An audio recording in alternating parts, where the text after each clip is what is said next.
सोचो, अगर कल सुबह तुम सो के उठते हो और तुम्हें यह पता चलता है कि दुनिया में पैसा नाम का कोई चीज है ही नहीं, ना नोट, ना कॉइन, ना ही यूपीआई, ना ही कोई भी बैंक अकाउंट है, तो सिर्फ बार्टर सिस्टम, जो कि पहले के युग में चला करता था।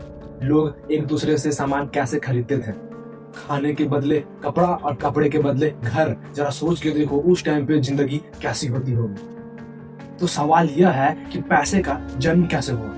तो चलिए आइए इस वीडियो में हम लोग जानेंगे कि बार्टर सिस्टम से बिटकॉइन तक का सफर हमारे इस दुनिया में कैसे हुआ। तो इस वीडियो में पूरा एंड तक बने रहिएगा। आई होप कि आप सभी को यह वीडियो बहुत ही ज्यादा इंफॉर्मेटिव लगेगी। अगर आप लोगों को ये वीडियो पसंद आएगा तो वीडियो को लाइक करना, वीडियो को शेयर करना और चैनल को सब्सक्राइब करना बिल्कुल भी मत भूलना। तो चलिए आइए इस वीडियो को जल्दी से स्टार्ट करते हैं।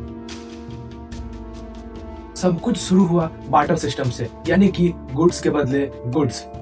यानी कि अगर मुझे चावल चाहिए तो मेरे पास दूध है, अगर आपके पास चावल है तो मैं आपको दूध दूंगा और आप मुझे चावल दोगे। ऐसे ही उस टाइम के लोग एक दूसरे से सामान एक्सचेंज करते थे, यानी कि ये बहुत ही ज्यादा सिंपल ट्रेड था। लेकिन उस टाइम पे प्रॉब्लम यह भी थी, डबल कोइंसिडेंस बॉन्ड। यानी कि अगर मेरे पास दूध है और आपके पास चावल है तो मैं आपको दूध देना चाह रहा हूँ लेकिन आप मुझे चावल नहीं देना चाह रहे हो, उस जगह पे ट्रांजैक्शन कैंसिल हो जाता था। यानी कि मुझे चावल की जरूरत है लेकिन मुझे चावल नहीं मिल पा रहा क्योंकि मेरे पास देने के लिए सिर्फ दूध ही है, चावल नहीं है। यानी सामने वाले पर्सन को दूध चाहिए ही नहीं, तो वो मुझे चावल कैसे देगा। उस टाइम पे ट्रांजैक्शन करना बहुत ज्यादा मुश्किल हुआ था और यही वो प्रॉब्लम था जिससे पैसे का जन्म हुआ था। उस टाइम पे लोगों को उस टाइम पे लगने लगा कि नहीं, कोई कुछ ऐसा वैल्यूएबल चीज होना चाहिए जो कि मैं सामने वाला लोग को दे दूं और उससे मैं वो चीज ले सकूं। यानी कि कोई एक पर्टिकुलर कुछ चीज होना चाहिए था और उस चीज का सब कोई वैल्यू करे। बार्टर के बाद लोगों ने कुछ ऐसे वैल्यूएबल चीजें जो कि एक्सचेंज करना शुरू कर दिया, जैसे कि काउरीज, आपका गोल्ड, सिल्वर या फिर नमक। उस टाइम पे ये सब चीजें बहुत ही ज्यादा वैल्यूएबल होती थी और लोग कोई भी चीज खरीदने के लिए, किसी से लेने के लिए इस चीज का एक्सचेंज करते थे और इस सिस्टम को कहा गया commodity money. Egypt, China, Mesopotamia जैसे शहर इस रूल पे चलने लगे। लेकिन बात यहीं पे नहीं रुकती है, ये भी बहुत बड़ी एक प्रॉब्लम थी। लोगों को हैवी चीजें कैरी करने में, एक जगह से दूसरी जगह पे ले जाने में बहुत ज्यादा दिक्कत होती थी। उसे क्वांटिटी मेजर करने में भी प्रॉब्लम हुआ करता था। यानी जैसे मान लीजिए मैं नमक से अगर आपसे सौदा कर रहा हूँ तो नमक बहुत ज्यादा हैवी हो जा रहा है, मेटल से कर रहा हूँ तो बहुत ज्यादा हैवी मेटल्स हो जा रहे हैं। इस वजह से उस जगह पे भी प्रॉब्लम देखा गया। ठीक इसके बाद ही जन्म होता है पेपर ऑफ मनी का, यानी कि जो हम लोग नोट यूज करते हैं ना, ठीक इसी के बाद से जन्म हुआ और यही सोच मैनकाइंड को ले गया एक अलग युग में।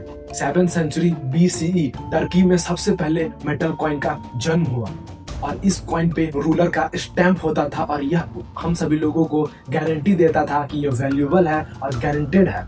इंडिया में मौर्य और गुप्ता समाज जब राज करते थे उस टाइम पे भी सिल्वर और गोल्ड में एक मोहर हुआ करता था, वो रिप्रेजेंट करता था कि हाँ यह असली और वैल्यूएबल चीज है। और ठीक इसके बाद से सब कुछ सिंपल हो गया और पैसा एक वैल्यूएबल और एक पावरफुल बन गया। लेकिन प्रॉब्लम यहाँ पे भी नहीं रुकती है, क्योंकि सिल्वर और गोल्ड को कैरी करना बहुत ज्यादा मुश्किल होता था। अगर आपको मैं गोल्ड दे रहा हूँ तो गोल्ड अमाउंट बहुत ज्यादा हो जा रहा है, भारी हो जा रहा है, एक जगह से दूसरी जगह पे ले जाना बहुत ज्यादा मुश्किल होती थी। ठीक उसी टाइम पे चाइना में पेपर और पैसा का जन्म होता है। जो हम लोग पेपर और नोट यूज करते हैं ना, वो चाइना में जन्म होता है और लोग ट्रस्ट करने लगते हैं कि हाँ ये पैसा है। यानी कि जो नोट रहता था, जो कागज का जो पेपर रहता था, वो सब लोग ट्रस्ट करने लगे कि हाँ ये वैल्यूएबल, अब ये चीज वैल्यूएबल है और इसी चीज से हम कोई भी चीज एक्सचेंज कर सकते हैं, खरीद सकते हैं। ठीक इसी टाइम पे नोट का जन्म हुआ था और ठीक इसी टाइम पे यूरोप के बैंक्स ने प्रॉमिसरी नोट्स देना चालू किया। वो प्रॉमिस करते थे कि आप मुझे इतना गोल्ड दोगे तो आपको इतना नोट हम देंगे और आप उस चीज को, आप जहां भी जाओगे उस नोट को ले जाके और किसी व्यापारी को या कहीं पे भी वो और दूसरे बैंक में आप जाके उतना अगर आप नोट दोगे तो जितना आपने उस जगह पे आपने गोल्ड दिया था, गोल्ड के बदले आपको नोट मिला था, ठीक उस टाइम पे भी आपको उतना नोट के बदले आपको उतना गोल्ड दिया जाएगा। और ऐसे ही युग चलने लगा और हम लोग इस जगह तक, अभी जिस जगह पे हम लोग अभी सर्वाइव कर रहे हैं, यहाँ तक आए। और ठीक ब्रिटिशर के टाइम पे इंडिया में रुपी का जन्म हुआ और हमारी इकोनॉमी ने एक नया चैप्टर लिखा। 20th सेंचुरी के मिड में कैश से थक चुकी दुनिया ने इन्वेंट किया क्रेडिट कार्ड और डेबिट कार्ड। पहले पैसा जेब में हुआ करता था, अब पैसा बैंक में रहता है और हम सभी लोग एक स्वाइप में दुनिया भर में कहीं भी पेमेंट कर सकते थे। एटीएम, चेक, यूपीआई, फोन पे, ये सब से हम लोग कहीं भी ऑल ओवर इंडिया वर्ल्ड कहीं पे भी पैसा इजीली पे कर सकते थे। और ठीक आज हम आ चुके हैं ऑनलाइन पेमेंट की दुनिया में, जैसे यूपीआई, फोन पे, गूगल पे, ये सब के जमाने में एक क्लिक में सीधा पेमेंट। लेकिन 2009 में एक आदमी ने बिटकॉइन बना के पूरी दुनिया को ही बदल के रख दिया, और उस इंसान का नाम था सतोशी नाकामोटो, जिन्होंने 2009 में बिटकॉइन को बनाया। एक ऐसा करेंसी ना ही वो किसी बैंक के कंट्रोल में था और ना ही किसी गवर्नमेंट के कंट्रोल में था, और यह था क्रिप्टो करेंसी रिवॉल्यूशन।